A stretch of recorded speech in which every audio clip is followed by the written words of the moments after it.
Hello world and hello Philippines. This is Uno News. 10 fine young men tackled and discussed about the COVID vaccination. A group that is in favor and a group that is against of the vaccination. That is led by Honorable Mr. Norman Allera. Here is it. Good day, everyone. My name is Norman and I'm a speaker for this panel.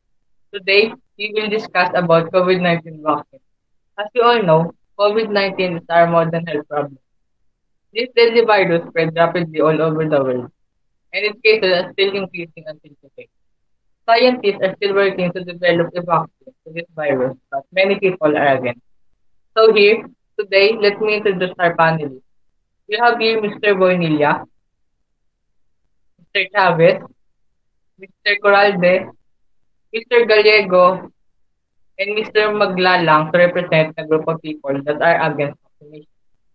And from the other side, we have Mr. Madrona, Mr. Balverde, Mr. Dela Paz, Mr. España, and Mr. Calma to represent a group of people that are in favor of vaccination. Now, let's start with Mr. Mark. Okay, Mr. Mark, why are you against vaccination? Good day everyone. First of all, let me introduce myself. Hi, I am Mr. Marc Bornilla and I'm against COVID vaccination. And why? Well, I'm against COVID vaccination because we are not yet sure that the COVID vaccine is safe for us.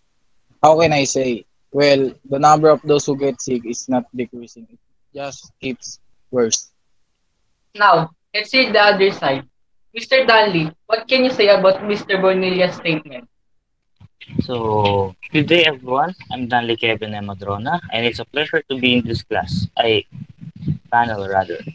Mr. Bornilla, what are you talking about? Look, 4 out of 10 people here in the Philippines are already vaccinated. And if you're watching the news, you can see that only few people that are vaccinated are getting infected. From there, you can see that the COVID cases seem to decrease. I just can't understand why do some people tend to disagree even though it's for their safety. Good day. And yes, Mr. Danny is right. Vaccine is safe according to Johns Hopkins Medicine. The arrival and distribution of safe, effective COVID-19 vaccines is a major development in the coronavirus pandemic.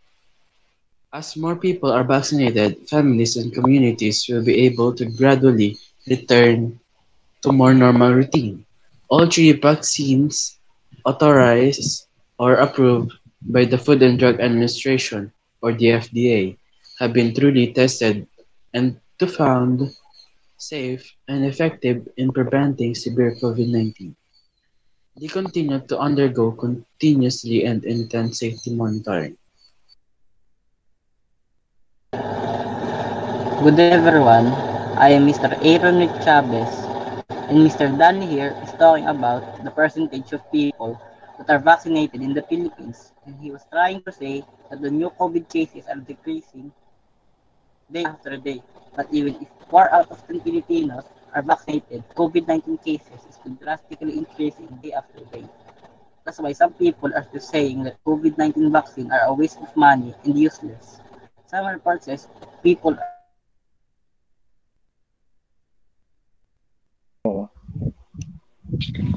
I think Mr. Chavez had a internet connection problem, so I think we should continue it. Okay, who's next? The vaccines helps to reduce the number of cases of COVID-19. If the number of cases increase, it is because of those who do not follow health protocols and others do not want to be vaccinated because of its side effect. Little did they know that all kinds of vaccines have side effects. If you watch the news, you will see that others have no side effect from them. I'm just wondering why they don't want to get vaccine. It's also for their safety. Hello everyone, I'm David, and I do not agree with people getting vaccinated because we can't be sure if the vaccine can prevent COVID-19 disease. And I watch the news that even if you are fully vaccinated, you can you can still be infected. So why should we be vaccinated if you can still be infected even though you're vaccinated? Good day, everyone. I'm Jacob. And to make things clear, vaccine are not a cure. It's a protection. That's a common misconception of some people. They tend to think vaccines are cure, but no, those two are two different things. For example, when you get infected by flu, vaccine it doesn't mean you are safe from getting flu. And it's not 100%. That's why scientists are still working on it. But even though it's not 100% effective, it's still gonna help you recover faster and avoid getting a severe case.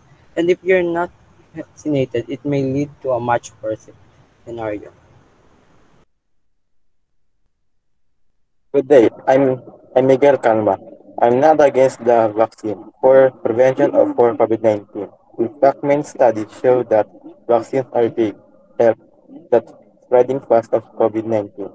If you are vaccinated, once you have the virus, there is a chance that you will only experience mild symptoms.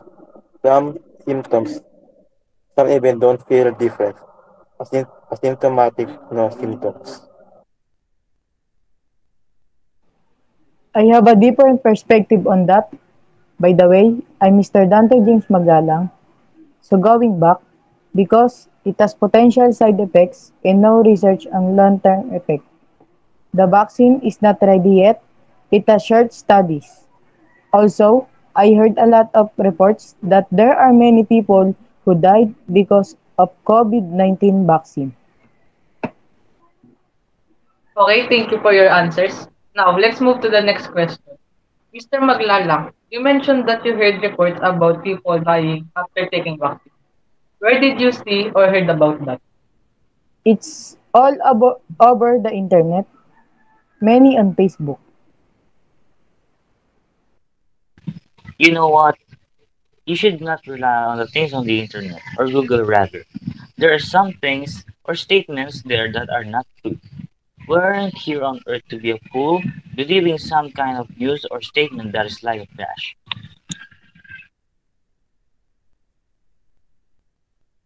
Okay, question for those in favor of vaccination. Why do you still believe that COVID vaccines are safe even though there's a lot of accusation about it? Simply because there's so much evidence that the vaccines are effective. There are side effects, but it'll just long for days. My friends, relatives, and churchmates are already vaccinated, including my parents too. And that is a strong proof that the vaccine is safe. Based on NJ Health statistics on April 2020, Pfizer offers 95% effectiveness against COVID-19, followed by Moderna with 94.1%, Janssen with 86%, and AstraZeneca and Novavax with 70% effectiveness based on US clinical trials. The effect, the effect of vaccines depend on person to person. Some vaccines have strong effective against severe cases and Delta variants. So the best option is to get available vaccines. because still there is a higher percentage of vaccinated people who believes that the vaccine can lessen the COVID cases, and it was proven by the expert that it was safe. They don't call experts for nothing. Because many people recover faster and it's been tested by many people and approved by the Food and Drug Administration or FDA. I still believe that vaccines are still safe because not all the effects or feedback about the vaccine are negative. Majority of the effects of the vaccine are positive, meaning many people still want to get vaccinated, even though there are accusations against the vaccine. Thank you for your participating, everyone. Sorry to cut the conversation, but we need to end it here. Let's just hope for the best for everyone. Thank you, everyone, for today. I hope that you and your family is safe. Goodbye. Thank you. Thank you, Thank you everyone. and Thank you, goodbye. thank you, Thank you. Have a good day. Thank you. Thank you, Have a Have a everyone. good good day. day. thank you, Nice thank you. time of discussion.